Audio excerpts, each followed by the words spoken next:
এক মুঠো শুকনা মরিচ, সাথে জিরা, ধনিয়া, দারচিনি, জয়ফল, জয়ত্রী। এদের ভাজার সাথে সাথে রান্নাঘর ভরে যাবে এমন এক মায়াবী গন্ধে, যেটা শোনার পরই মনে হবে এ যেন কাচ্চির আসল প্রাণ। আজ আমরা বানাবো সেই কিংবদন্তি কাচ্চি বিরিয়ানি মশলা।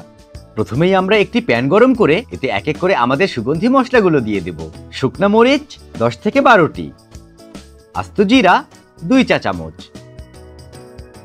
আস্ত ধনিয়া 2 টেবিল চামচ, লং 12টি, সবুজ এলাচ 24টি, দারচিনি 4 টুকরো, কালো গোলমরিচ 2 টেবিল চামচ, শাহি জিরা 2 চা চামচ, জয়ফল 2টি, জয়ত্রী 4টি, সবশেষে লবণ 2 চা চামচ।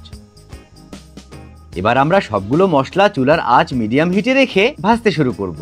আমরা এখানে যে লবণ ব্যবহার করেছি, এতে করে মশলা গুঁড়ো করার পর লবণ মশলার ঘ্রাণ এবং স্বাদ লক করে রাখবে এবং লবণ মশলার ভেতরে থাকা ময়েশ্চারটাও টেনে নেবে। যার কারণে এই মশলাটি আপনারা কমপক্ষে 6 মাস পর্যন্ত একটি এয়ারটাইট জারে ভরে সংরক্ষণ করতে পারবেন।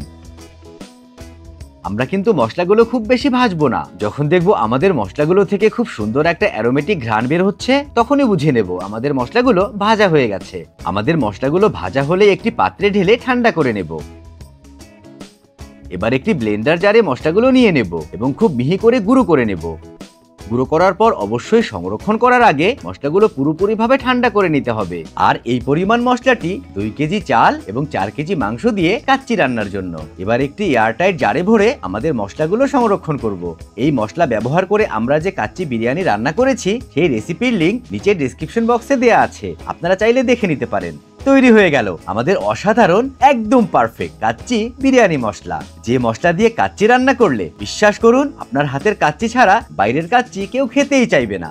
এভাবেই প্রতিদিন প্লেটে পরিবেশন করছি জীবনের স্বাদ। লাইফ অন এ প্লেটের সাথেই থাকুন, স্বাদ থাকুক মনের মাঝে। ভালো থাকুন, সুস্থ থাকুন, রান্না করুন। ধন্যবাদ।